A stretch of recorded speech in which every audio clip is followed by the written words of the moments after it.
Everyone. It is bright and early in California and after lunch for some of you. So thank you so much for joining us. Today, we have a topic that we haven't covered in quite a while if you attend FMG webinars. Today, we're talking about how to attract the next gen. And we are so thrilled to have a speaker with us, Jackie Wilke, who is with First Trust. And first, I'll just quickly introduce myself to those that don't know me. I'm Susan Theder. I'm the Chief Marketing Officer at FMG. And Jackie Wilke is with First Trust. And I'm going to let her give a quick intro before we get into what will be a fireside chat format. We do not have slides. And we will be covering 10 ideas. So you can keep track in terms of where we are in the agenda based on what idea we're on. And I will be introducing each one to tee her up. So Jackie, tell us a little bit about you and your firm, and then we'll get into it. Thank you so much, first of all, Susan, for having me. I absolutely love to talk about next gen and the incredible opportunities that are out there for financial professionals. If anybody isn't familiar with First Trust, we are on the asset management side. So we cover the gamut as far as investment solutions. We have an incredible team of professionals behind us for thought leadership on the market, on the economy.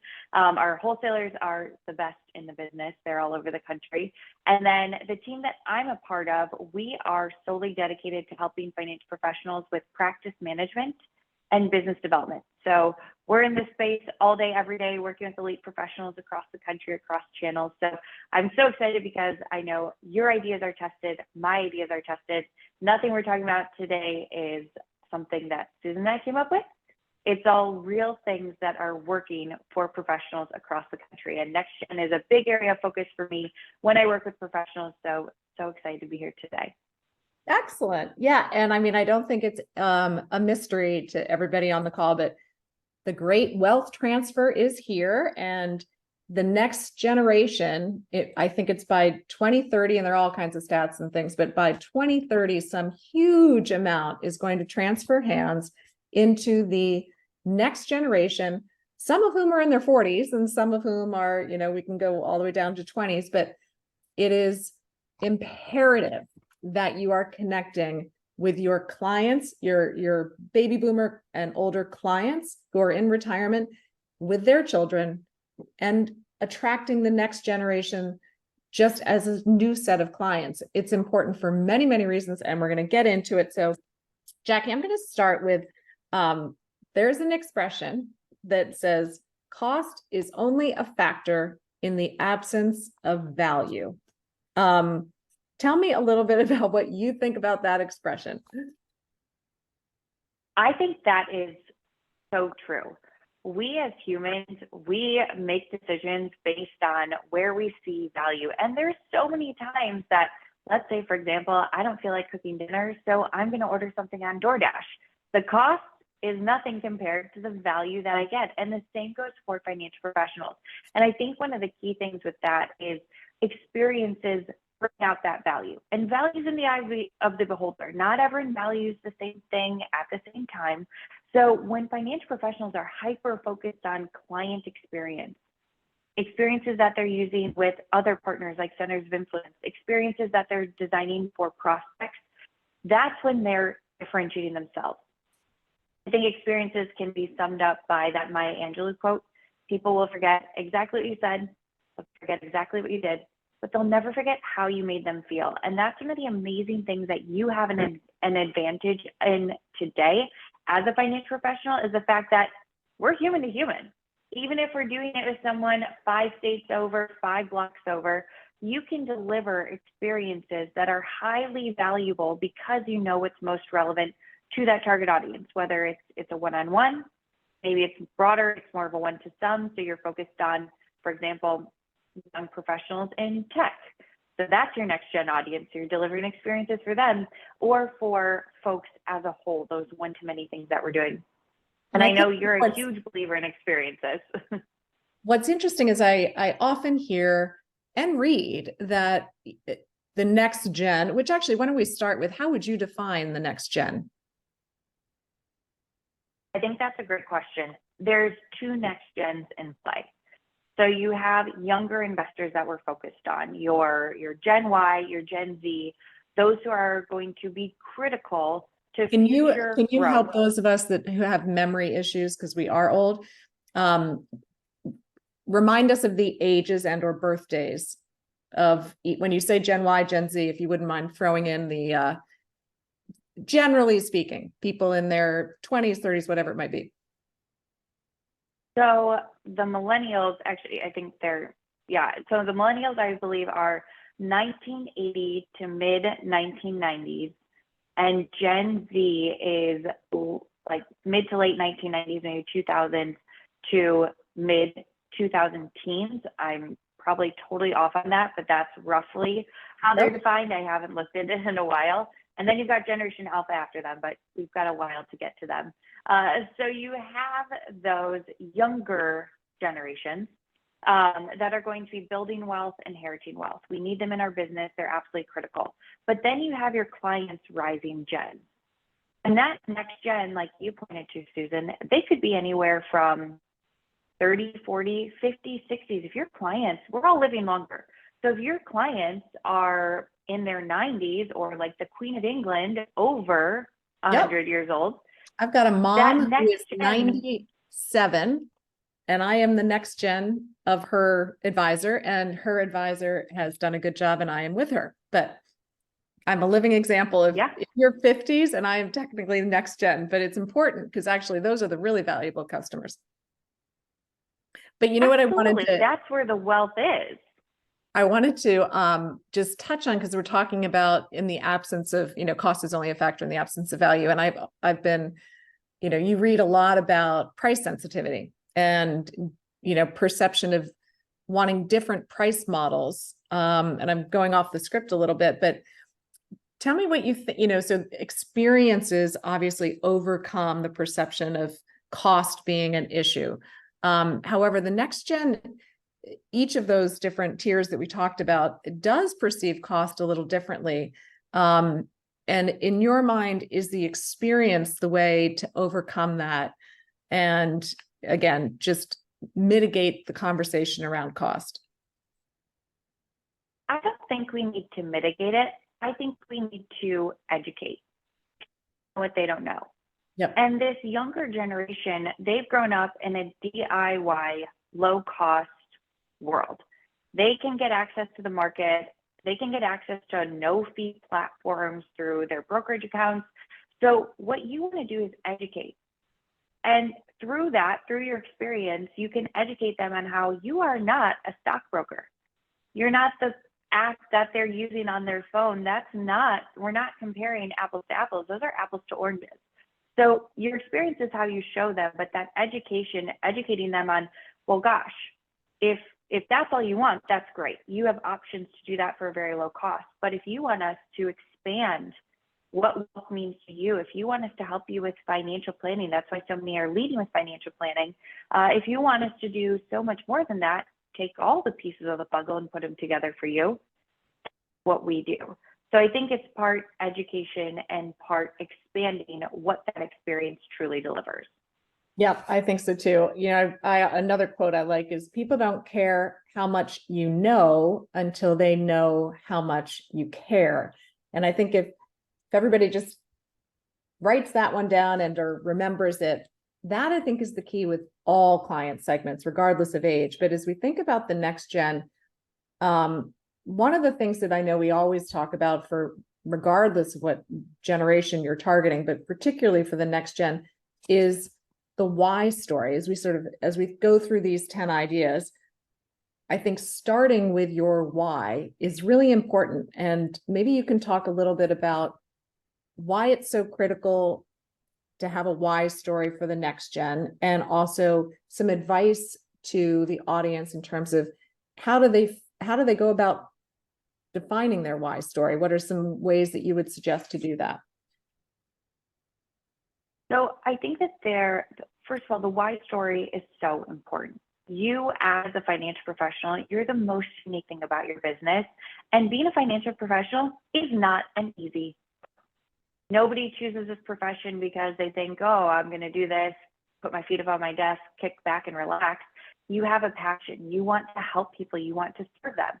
So sharing that part of your story, whether it's your personal story, the journey story of getting to where you've gotten, why you've brought on your team members, that differentiates you. And that's going to speak to your target audience. And I know that you all use that magnet example all the time, where it's going to attract the right people and repel people who are not a good fit. So I think you have the why story for you as a financial professional that's more important than ever, and the why story for the client. The why story is more important than ever. So with your clients, of course, goals are great, but what's the why underneath it? Why do they want to retire at 65 in Florida? Or why is it important to them to get a small apartment in Chicago? Well, maybe it's because there's new grandbabies in Chicago.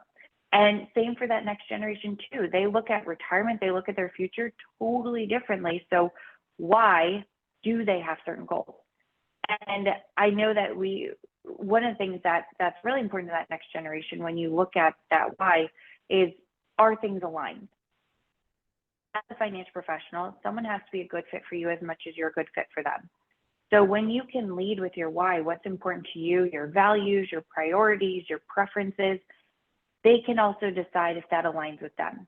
Mutual alignment of whys, of missions, of values, that's becoming more important in how individuals select each other, from professional to client and client to the financial professional. Yep, I totally agree. And so some of the nuggets I took away there, defining your why story, I mean, can be an easy start. Is why did you get into the business? Why are you passionate about what you do? What about your what about your career gives you joy and gives you energy? And then I think interesting, flipping it also to think about, why have most of your clients, what are some of the reasons why your clients have hired you? And it's going to range, but they don't just hire you. I think I lost Jackie, but they don't just hire you because you offer investment management or financial planning. It's not quite so linear. It's much more of an emotional reason. So I hire, and usually there's a trigger. So you're hiring, they've come to you because they're dealing with inheritance. They're dealing with divorce. They're dealing with having new children and wanting to save for college. So their why, if you can incorporate their why they would come to you into your why, then you are aligned and you're saying things in the words that make the most sense and I think resonate with them. So let's get a little tactical for the third tip. As we know, a large percentage of next gen the children of your clients, a huge percentage of them leave upon the death of their parent. So what are some good, tactical suggestions to help our audience build relationships with the next gen? Yeah, so I've got a couple ideas, and I'm so excited for you to share your ideas with the audience too. So one of the things that you need to do is get to know them ahead of a wealth transfer. So how do you bridge that gap before? Because if you reach out to someone who's in their 50s or 60s, after their parents have passed away, they're dealing with estate, grief, family dynamics, and that's when you reach out, the narrative or the experience kind of feels like, hey, we care about you now, that you have the money, and that's not the experience we're looking to deliver. So the sooner, the better. And education is a good path to get there, hosting webinars around, like you said, Susan, life events, things that are highly relevant to what that younger generation is going through. That's a great way to get them in, but really through your existing clients. So getting to that next generation through your existing clients and expanding through the folks that they're connected to. Tactically, the number one process that I do coaching on and that we have a resource on at First Trust is called the family phone call. If anyone listening is curious about what that process looks like, ask your First Trust wholesalers. It's very comprehensive, scripts, checklists, timelines, video, the whole thing. But it's designed to get you that warm, proactive introduction to whoever's most important to your client via a 10-minute phone call. So it's 10 minutes, you and the team are on it, your clients are on it, whoever's most important to them are on it, and you're simply sharing your why. this is who we are, what we do, how we do it, for whom we do it. As valued people to our most precious clients, we want to let you know that if you ever needed anything, we're here for you. We're always available for a 20-minute Ask Anything session. And if you need something beyond that, we can discuss it when it comes up. So on one hand, you're adding tremendous value to your existing clients' experience, because now their loved ones are less likely to go to the internet or their friends who don't know anything for financial guidance. And it's a quick, brief offer. So the next step isn't come in for a full financial plan or 2-hour consultation. It's, hey, if you need us, we're here for you via these 20-minute Ask Anything sessions. And the feedback, the stories that we've heard from individuals and teams who have implemented this process, it's incredible. The experience that's delivered for existing clients, but also how it's helped them build relationships with that next gen, if it makes sense, because not everyone in that family tree is going to be a good fit for you either. Yeah. And I'll add to that, a little bit of a pivot from the family call is at FMG, we've written a new client onboarding campaign. Every time you bring on a new client, it is a fantastic opportunity to cement your brand, create a raving fan, and open the door to an introduction to their broader family. So in the new client onboarding campaign, it's a series of emails that goes out automatically over the course of a year. So it's set and forget, and it's awesome. We write it. We hope you customize it, because everybody has different nuances and processes that they want to include in there. Within that is, asking them to follow you on social and to forward it to their friends or something like that. But the key as it relates to this conversation is about 6 months in, there's an email introducing a family meeting. We also have written that email for the library as just a standalone, slightly different, again, an invitation to a family meeting.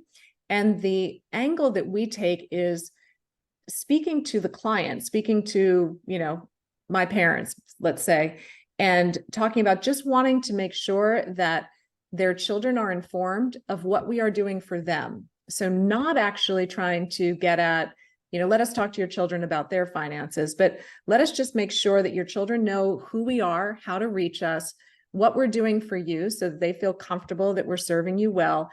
And huge open rates, like 100% open rates and huge conversion rates. So just something simple like an email and First Trust phone call can go a long way. So let's move into number 4.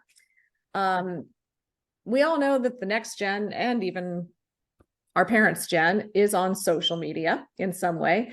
The next gen is also far more likely to do research before making a decision, research online, that is. So what should advisors do to position themselves on social media with the lens towards attracting the next gen?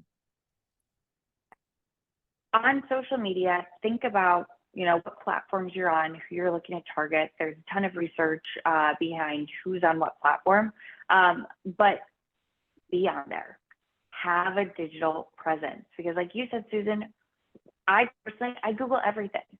If a restaurant in Chicago comes highly recommended, before I go try it, I'm going to Google it. I want to see reviews. I want to see photos. I want to check out the menu. So even though younger generations, maybe they're not Googling, maybe they're going to TikTok, but they're going to research. So if they find nothing, that's not good. So at a minimum, you need to have a digital presence. So what that looks like, we'll just use LinkedIn for an example, or your website. Having those things that are available for them to find so they can continue to click. And the term kick the tires, they're kicking the tires on you. They're seeing if what maybe they heard about you from a referral lines up with what they find online, and if you look like you're someone that they want to actually get on the phone with. So whether it's LinkedIn or your website, make sure it's truly authentic to you. Maybe you have some education on LinkedIn. Your website has actual photos of people on the team. A video sharing your why story is a great thing to add to your website. So from a digital presence standpoint, having a digital presence, being active on those platforms, and giving before asking. So education, highlighting your client experience on there. Like we had an advisor recently I saw on LinkedIn. She posted a photo from a women's event that she did, where it was her, some of her female clients and their guests, and they got together. They did, I think it was a Pilates class, and then they had mimosas afterwards. And she shared that photo on LinkedIn, and people are going to see that and think, gosh, my experience isn't like that if they have a financial professional, or I want to be a part of it. We all have a little bit of FOMO in us. How do I join that? So I hope that answers the question of that importance of digital presence, being on it, and what you're doing. Yeah, I think, there's no doubt, and I know everybody in this audience is nodding and would not argue with us, that anyone who's referred to you, and, you send that family meeting email out before the call, that next generation is Googling you. So you should Google yourself if you haven't already and see what comes up. Your digital brand is way more critical than your front office. And the flip side of that is you now have opportunities to network across the country and have virtual clients, and not even think about whether they're in your community, but your virtual brand is super important. And what I think is interesting is it's not your business's brand as much as it is your personal brand. You want to work on both, but people, next gen, no different than others, are choosing people more than they're choosing a company name. So you have two jobs. You need to build the brand of your company, but if you don't have a face to your company, that will be very, very hard. Social media is social. It's about creating connections with people. So particularly on LinkedIn, where from a compliance standpoint, you can use your personal account, I recommend that you are posting at least once a week. And I know that that can be a stretch, and we'll talk about some resources that can help you if you're interested, but you should be posting. This is just a random formula. It doesn't work for everybody, but if you're thinking about one post a month, should be something personal, inviting people in to get to know who you are, even your family. And you can use, if anybody uses ChatGPT or Bard, or, I use Claude AI the most. The best way to write a social post about something that is not financial is to think about the story that you want to tell, that moved you personally. And then I just throw it in ChatGPT or Anthropic, and I say, I'm a financial advisor. Can you write this post so that there's a tie-in or a metaphor to what I do and my passion for my career? And it usually just creates a metaphor or a tie-in at the end that gives the sort of the punchline. So one story about yourself, it could be like, you may not know, but I have a son that does blankety blanky blank, and I'm so proud. And again, the tie-in at the end. I would do at least one post that showcases your expertise in an area of financial planning. Think about the whys that your clients are coming to you, and prioritize what you're writing about based on those whys, whether it's college planning, estate planning, tax optimization, the Jobs Act changing, things that are going to be on their mind that'll affect them. The estate exemption is going to be a great one. Write at least one, probably two posts a month that talk about your expertise, and ideally maybe link to a blog on your website.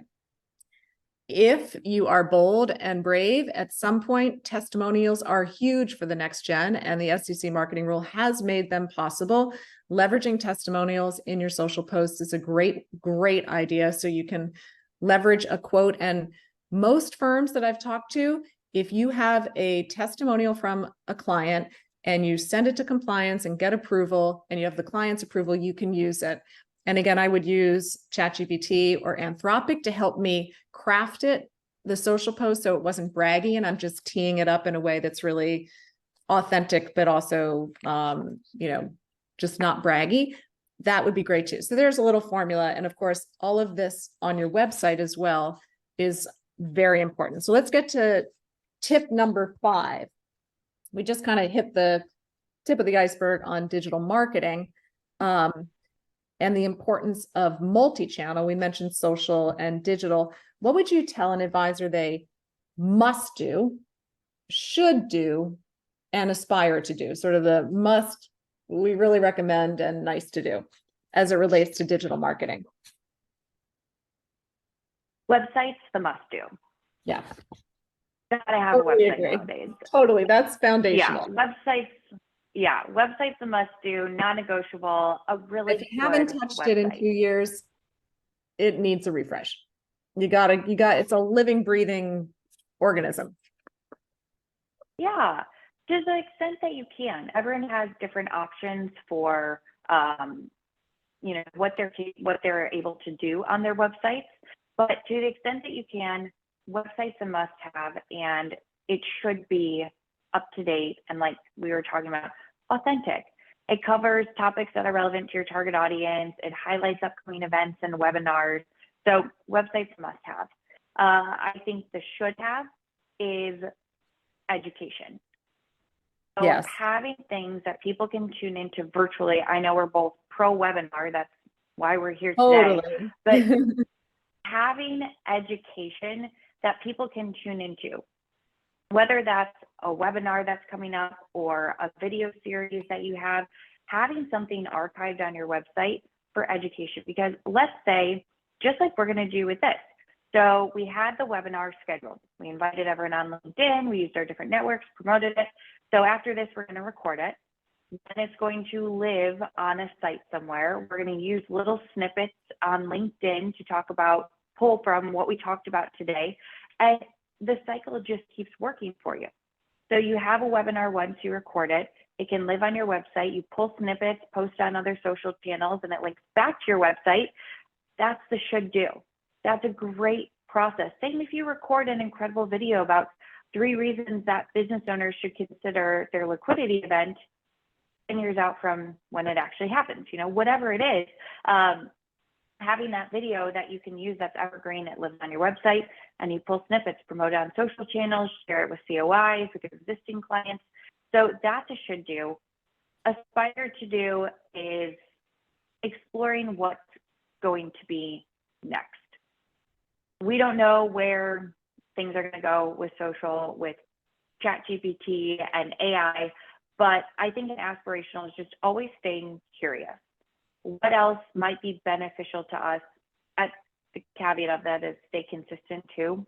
We don't want to always abandon things that are actually working for us. Consistency might be the must do, or maybe it's a should, but yeah. You know, and yeah. I think consistency, website. One of the phrases I use is an ascendant journey, because advisors always ask, what should I be doing?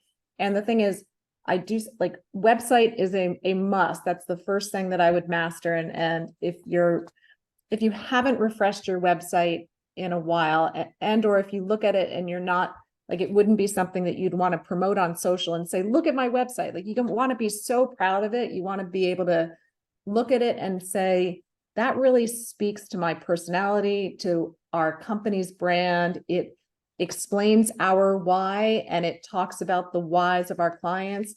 It has our bios written as people, not resumes. Lots of to-dos. Could be another webinar, and I think we've shared some resources. But the ascendant journey is just master one level before you go to the next. Everybody, there's so many mediums and marketing tactics. It's overwhelming, and you don't have to do them all. Like, if you have a great website and you have great client experience, you're going to get referrals. The referrals are going to convert when they see your website. As you go up the ascendant marketing journey, yeah, you're probably going to optimize your business building by adding more activities, but that takes time and resources. And so I think websites first, then it's got to be client communications, consistent client communications. That moves to sort of consistent dripping on prospects, building centers of influence. Then you're kind of moving into social. Then I think you're moving into webinars. Then I think you're moving into video, and then podcasts and so on. But you don't have to do them all. You can massively grow your business just with the first 2. So moving on to tip number 6. We're at 6. Okay. We started the webinar talking about the importance of experiences. In my opinion, there's really nothing more powerful than surprise and delight moments. I think they create referable moments. So what are some of the best ideas you have for ways that advisors can operationalize and just the ideas, but also how to make them consistent, not just one-off, to surprise and delight and deliver these experiences that really cement relationships and I think create referable moments. Yeah. So I like to look at them by the engagement path opportunity first. So all we say can be broken down into a one-to-one, a one-to-some, or a one-to-many. So your one-to-one are the things that are really personalized for clients, for next gen, for prospects. So we have a lot of teams, they'll use, one of the resources we have is called the client personal profile to collect that data. So it's a great way to capture the things that are important to our clients so that we can deliver meaningful moments that are highly relevant for them that create those experiences. But also just listening, asking better questions. Some teams will have someone solely dedicated in a meeting with clients to be the note taker of data for surprise and delight. So let's say your clients mentioned that they have their 35th wedding anniversary coming up. That's not really a next gen example, but 35th wedding anniversary coming up. What can you do to celebrate that? We had a team recently, they threw a party for their clients. They had champagne, cupcakes. Clients were over the moon of that experience. Then you have your one to some. So that's a more defined audience, not for everyone. It's not for one person. So a one to some would be something that you could standardize throughout the year. So we have teams recently with folks going to college for the first time. What they'll do during college season every year is figure out who's going to college, where are they, and they'll send cookies to the dorm of that college individual, right to their dorm, so they have something fun to look forward to. And then to anyone up that family tree, parents, grandparents, they'll send a mug from that university or that college. And then your one to many, just like you were saying, Susan, that's your visibility. That's maintaining visibility at scale. So it could be something that you're doing at the year end, a letter that you send out to all of your clients and prospects, recapping how grateful you are for the past year, everything that you've been up to, everything you've been doing for them, or pies at Thanksgiving. Your top clients and your prospects, pies at Thanksgiving. So operationalizing, standardizing, scaling as much as you can, but it's really hard to scale those one-to-ones, which are going to come up throughout the year. So having a process to pay attention to them, collect the data and use it, that's really where your opportunity exists for that category. And I'll throw one other idea in, and this is something for anybody on my team that's listening. I remembered that I had done this in prior jobs and I need to start doing it again. This is super easy to operationalize, no cost, and I think like a huge wow, because sometimes the little things are the big things, right? So after you meet with any of your clients or prospects, phone or in person, the basic, the listening thing is huge, but it doesn't have to just be about a big event. You could just say, what are you doing this weekend? And, or, do you have any fun plans coming up? See what they say. If they say, oh, my son's got, the championship next week, or we're going to see, a movie this weekend, or whatever it might be, go into your calendar right after the meeting before you forget. And let's say they said, we're going to a concert this Saturday. Put a note in your calendar for Monday to email them and say, just was thinking about you. How was the concert? Takes you 2 seconds. And honestly, maybe a bigger wow to them than anything else you do. Super easy, but you have to put it in your calendar as a tickler. At least that's what I do right after you get off. So just remember, just showing that you listen to just the little things and followed up to ask them how it was will go a long way. All right, moving into 7, our 7th tip. So switching gears to more scalable activities, talk about ideas that you might suggest for webinars or events or seminars that would attract the next gen. Yeah, so what we're seeing largely is people are leveraging webinars for next gen education because they're so online and because it gives them reach across the country. Yeah. Because your clients are in one place, kids are scattered, the people they're connected to are scattered. So I'll talk about, so for one example, we have a team here in Chicago. Every single May, they host Adulting 101. It's a webinar for... So yeah, that's what my kids call it. Oh, I have to adult. Yes. So they host Adulting 101 every single May, rinse and repeat, content really doesn't change, but it's for folks. What who is the then content for graduate. that? Is it financial? Is it Kind of broad? things that it's for financial related. So you got a job, what a 401k is, here's how you match it, or maybe you're looking at a Roth IRA or an IRA. So it's a little bit of that My kids are transition, even but also asking like, how do I fill out this W-9? You know, and like yeah, silly things like that. Yep. That's a yeah. great. Or should I rent or should I buy? That's a big topic right now with rates being so high. Is it better to rent? Is it better to buy? So the content is pretty steady. It changes a little bit, but they always have it there. So when you're looking to reach the next gen, webinars are a great channel, or videos they can watch on demand. So record your webinars if you're doing them, or videos on demand. But content-wise, like we've been talking about, the things that are relevant to them. What's happening in their life events. And it could be everything from getting married to starting a business to getting that big promotion to receiving an inheritance.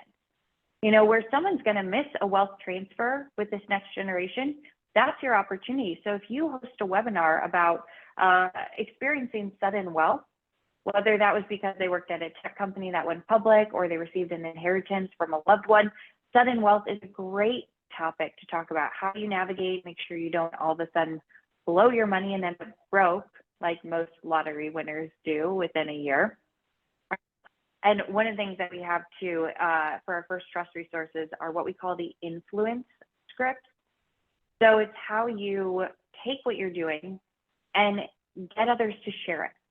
Next Gen has a high propensity for sharing things that they think are going to be beneficial for the folks that they know.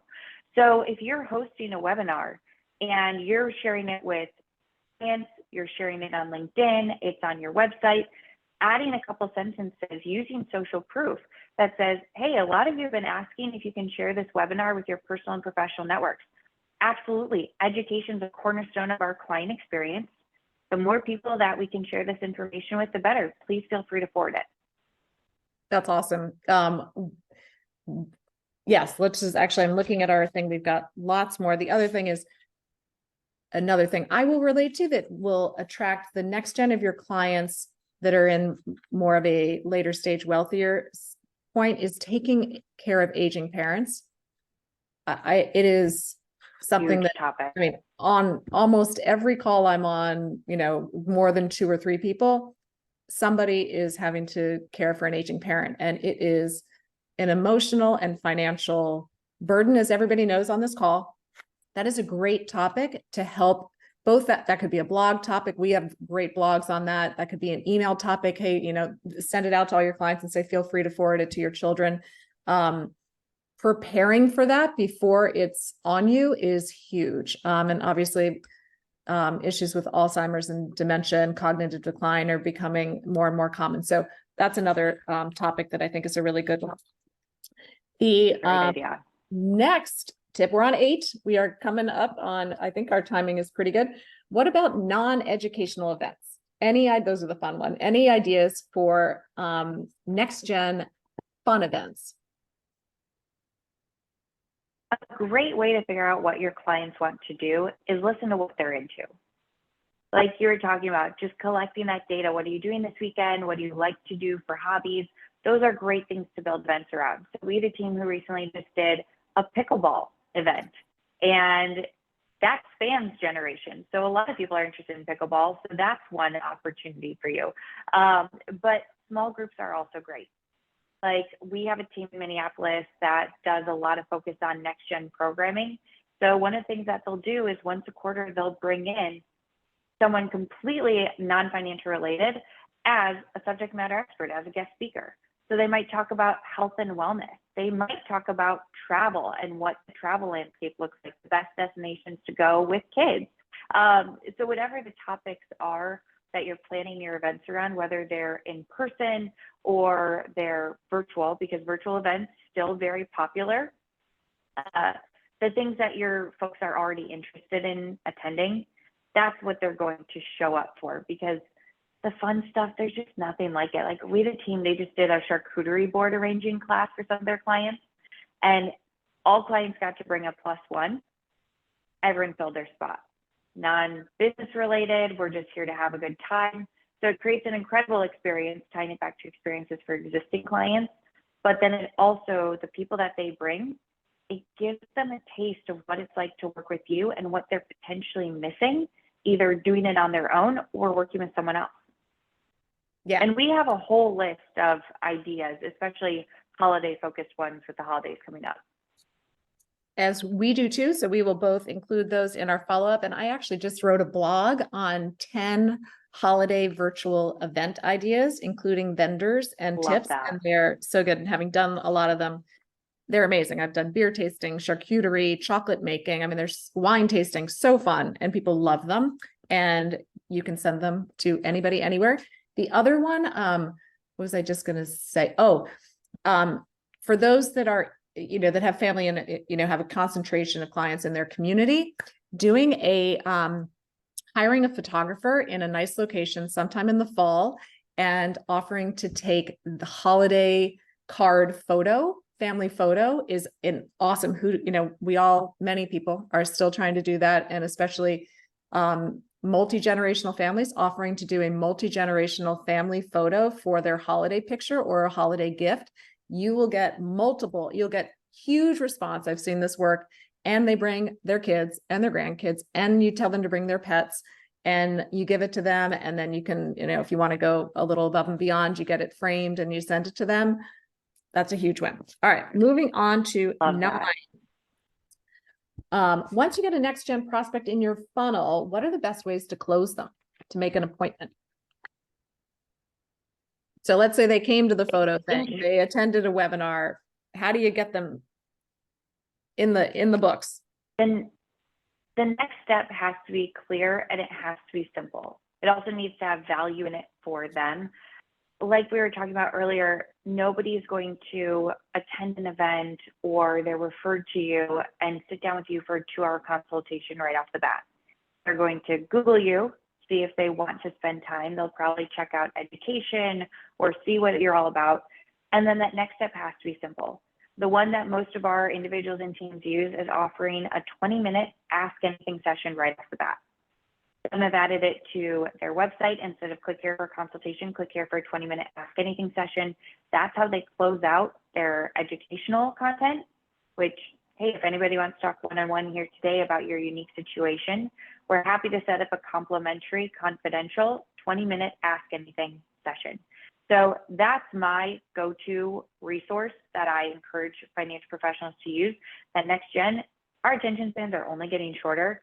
So 20 minutes, you can accomplish a lot. You're not committing to working with anyone. They're not committing to working with you.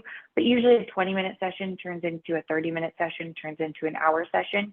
And little by little, you're moving them through your prospect pipeline if they're a good fit for you. Perfect. Okay. I usually try to wrap up webinars at 45 minutes so people have a little extra time before their next meeting.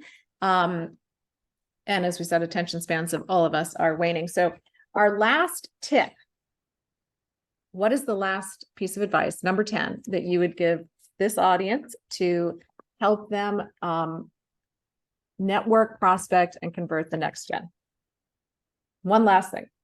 Don't wait for them to come to you. It's not your client's job to introduce you. It's not their job to reach out to you. Be proactive. That's my number 1 tip. Figure out your who and why. Who are we trying to target? Why would they engage with us? Your who and why, you and your team, who's going to be a good fit for us, and then go after them. Show up where they are, add tremendous value, give 10x, and you will win this wealth transfer. Love it. All right. I am going to just quickly show a screenshot. I'm going to share my screen. We have talked about a lot of things, including doing social media posts, updating your webinar, updating your website, doing webinars, writing blogs, new client onboarding campaign. For anyone who is interested in doing all those things, but doesn't feel like they have the time, we have a program called Do It For Me Marketing. I am literally every month deciding on what would be the absolute best topics to write on this month, thinking about attracting the next gen, engaging with your existing clients, your very high net worth clients. And I'm sending out a calendar with 2 to 3 blogs. I version those for emails, targeting. I version them so that one could go to centers of influence, one to prospects, one to clients. And then I'm writing about 20 social posts that you can choose from. All of the content is editable. You work with a dedicated marketing specialist who can help you choose the content that is right for you and opt out of the ones that aren't, and to make personalizations that make it even more powerful. We have a podcast script that we have partnered with Proudmouth, and we use content from YCharts. So it's really powerful. If all of this sounds wonderful, but you're like, God, I wish somebody could just do it for me. I'm going to pull up this QR code. And if anybody is interested in scheduling a meeting just to learn a little bit more about some of the content that I've mentioned throughout the webinar, as well as the Do It For Me program, I hope you will scan this. And you're also welcome to email me at marketing@fmgsuite.com. I'm happy to answer any questions at all, even small or big.